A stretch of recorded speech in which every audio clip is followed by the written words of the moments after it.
Angel Di মারিয়া তার পুরনো club Rosario সেন্টারে ফিরে আসার পর আবেগ ঘন হয়ে কান্নায় ভেঙে পড়েছেন। দীর্ঘ 18 বছর পর ইউরোপের বিভিন্ন শীর্ষ ক্লাবে খেলে অবশেষে তিনি তার শৈশবের ক্লাবে ফিরে গেলেন। অনেকটা নেইমার জুনিয়রের গল্প রিপিট হওয়ার মতোই 2024-25 মৌসুম শেষে পর্তুগিজ ক্লাব বেনফিকার সাথে তার চুক্তি শেষ হওয়ার পর এই আর্জেন্টিনা উইঙ্গার রোজারিও সেন্টারে যোগ দেন। তার এই প্রত্যাবর্তন শুধু ক্লাবের ভক্তদের জন্যই নয়, স্বয়ং দি মারিয়ার জন্য ছিল বিশেষ একটি মুহূর্ত।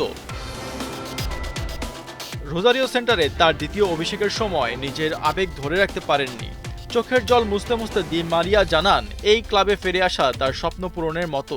পরিবার এবং ভক্তদের সামনে নিজের জন্মভূমি ক্লাবে ফিরে আসতে পারলেন, যেটা অনেকেই পারেননি। ইচ্ছে থাকার পরেও সেটা সম্ভব হয়নি আর্জেন্টিনা দলে তার সবচেয়ে কাছের সতীর্থ লিওনেল মেসির ক্ষেত্রেও। এই প্রত্যাবর্তনের সময় মেসির কাছ থেকে অবশ্য দি মারিয়া একটি বিশেষ বার্তা পেয়েছেন।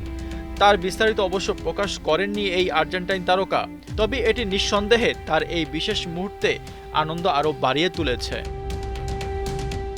রোজারিও সেন্টার দি মারিয়ার প্রথম প্রফেশনাল ক্লাব, যেখানে তার ফুটবল যাত্রা শুরু হয়েছিল। 2005 থেকে 2007 পর্যন্ত তিনি এই ক্লাবের হয়ে খেলেছেন। 39 ম্যাচে করেন 6 গোল ও 2টি অ্যাসিস্ট। এরপর তিনি Real Madrid, Manchester United, PSG এবং ইউভেন্টাসের মতো বিশ্বের অন্যতম সেরা ক্লাবগুলোতেও খেলেছেন। ইউরোপিয়ান ফুটবল ক্যারিয়ারে চ্যাম্পিয়ন্স লিগ, লিগ 1 এবং কোপা আমেরিকা সহ অসংখ্য শিরোপা জিতেছেন।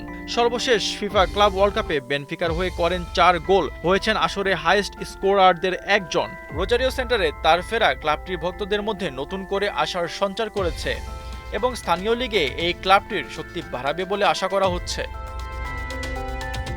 আশফাকুর রহমান সিয়াম, ৭১।